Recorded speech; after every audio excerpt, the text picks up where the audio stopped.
Hi, Steven. Nice to meet you. Hi, how you doing?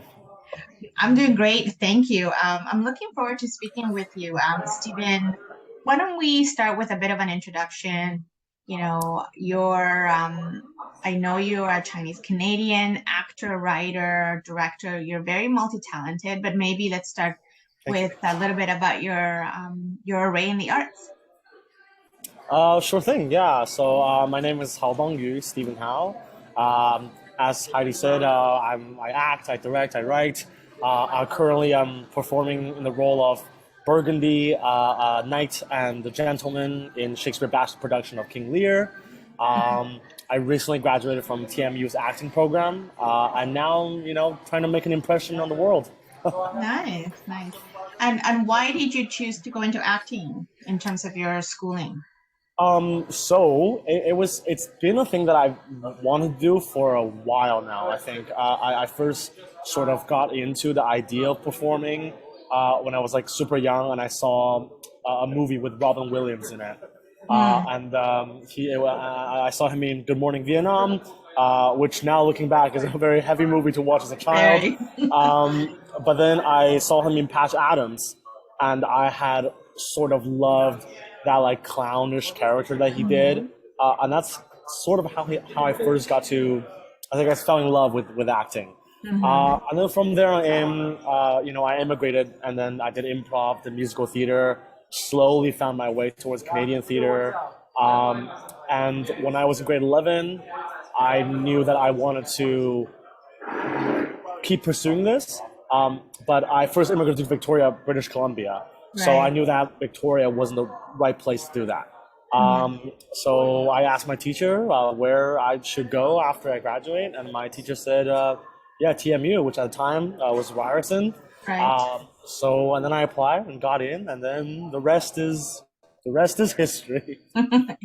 Well, it's a history, but it's a nice sort of starting your trajectory into more acting roles. So before I get into Shakespeare Bashed, I understand that you directed a Toronto Fringe play. I Can you talk did. a little bit about that? I kind of missed Yeah. it, A Perfect Bowl of Pho. Yes. And I know it did really great at the Fringe. So tell me a little bit about that. Yeah, sure. So Perfect Bolofa is a um, musical written by a writer Nam Nguyen, Mm, who is a Viet writer based in Toronto. Um, he had written this play, I think, back when he attended U of T. mm-hmm. Sort of its first iterations was for the U of T Drama Festival, and I believe the show was supposed to go up 2020 Fringe or 2021 Fringe. But obviously, we all know what happened. The world was on pause for a little bit. But then the show did come back, and I was very fortunate to have been reached out to direct the show. Mm-hmm. So that went up this past summer. We were the best-selling Fringe show. Yes. We won Patrons Pick. It was awesome, and I think most awesomely, it's so nice to see. I think stories that places like Asians at the center of every aspect, Mhm.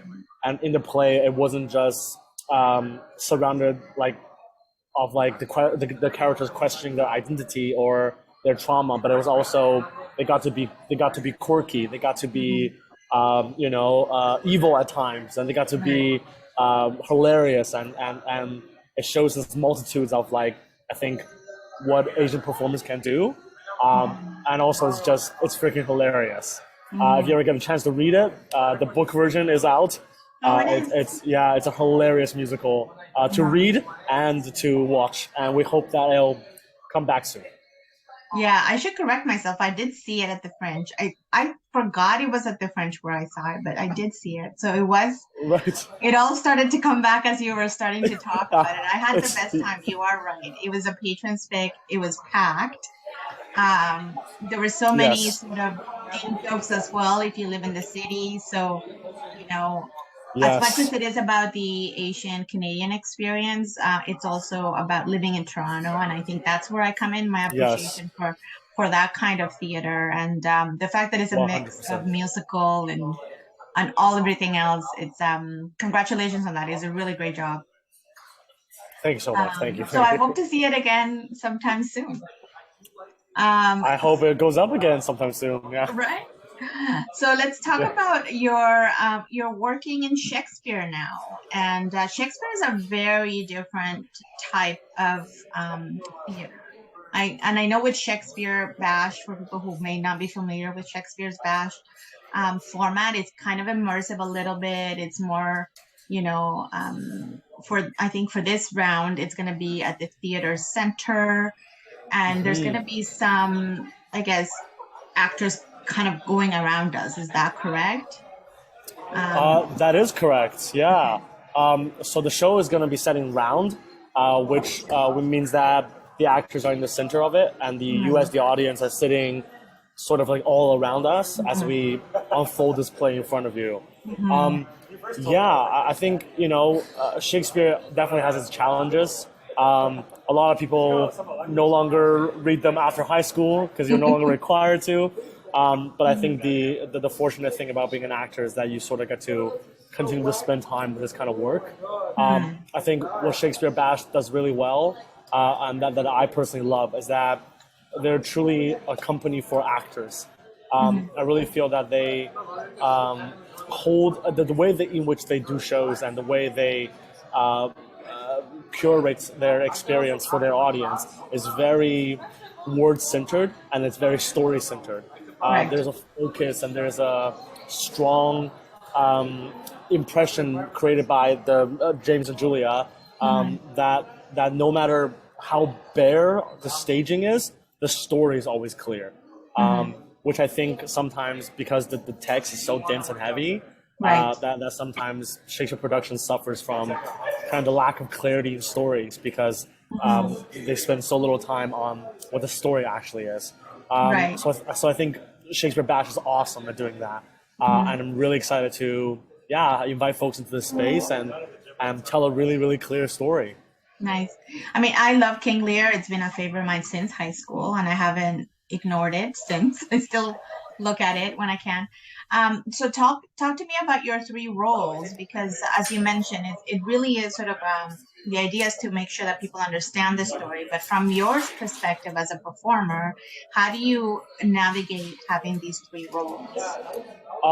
So like I was saying earlier, I play Duke of Burgundy, I play one of the knights, and then I Mhm. play this character named Gentleman. We're doing pretty much nearly all of the folio text, which means that a lot of the characters are kept within the world of the story. Oh. But also being, doing a play where it's a 13 cast member. I think we have 13 people in our cast. It's a pretty large cast already. Mhm. I think that the way Shakespeare intended his writing to be was the show would be done with like 25 people. But Right. obviously, being in theater, you know that it's not super realistic to have 25 people unless you're in Stratford or at Shaw or something. Right. But I think it's been really fun because even my character, the gentleman, um, is actually a collection of bunch of other characters Mhm. that only come in for one scene or two. They've Right. all been sort of mashed into this one character named the gentleman. Mhm. So that's been really fun. I think something in Shakespeare writing that is so nuanced and great is that characters have different status. Right. And every scene you sort of have to navigate what your statuses are surrounding other characters. Mhm. Um, so the differentiation for me starts there. Mhm. I come into my first scene and I play the Duke of Burgundy, which being a Duke, I'm sitting at a much higher Mhm. status, Mhm. which then immediately drops me to being a knight, which is one of the lowest status character. Right. And then I get brought back up again, somewhere in the middle, being the Okay. gentleman. Mhm. So for me, just understanding the status of the different characters Mhm. really helps with the differentiation of all these different people that I'm playing. Right. Do you have a favorite type of theater to do? Like, Shakespeare is very much, its own entity. Mhm, yes, um, indeed. but so you've directed a musical. But as a performer, do you have a favorite or favorites? That's such a hard question. It is. I know. I'm sorry. Yeah, no, that's great. I love it. I love it. I think in recent years I've really loved Canadian work. I Mm-hmm. think we're in that very lovely space right now where we're coming back from the pandemic and we are putting up things that we sort of like left off before the pandemic, but we're also engaging in new Right. experiences and sort of like reimagining older stories. If I have to pick like an absolute favorite, I think I love plays where it's not completely narrative driven, Mm. which is so contradictory being in a Shakespeare show where the words is everything you got. But Right. I think I really love theater where you're able to tell a story whether the words are there or not. Mm-hmm. I think what theater is so great to begin with is that it really creates a human experience, a human to human connection within this confine that we've called the theater. Right. So for me, it's about, as a director and as a writer and as a performer, it's about experimenting with forms in which we communicate story to our audiences and connect with them beyond the words value. That it's, whether that be through dance, through tech, through mime, through clown, through anything. There's a multidisciplinariness in how we practice theater.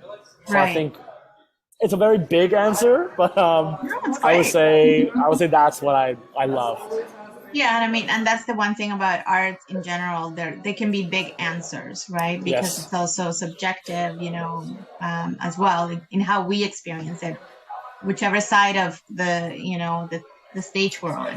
for sure. Um, so I kind of want to ask a little bit about your thoughts in terms of how do we connect to works like Shakespeare that some people might think, oh, this is old, this was written so many years ago. I don't know that I can relate to it. But as people who are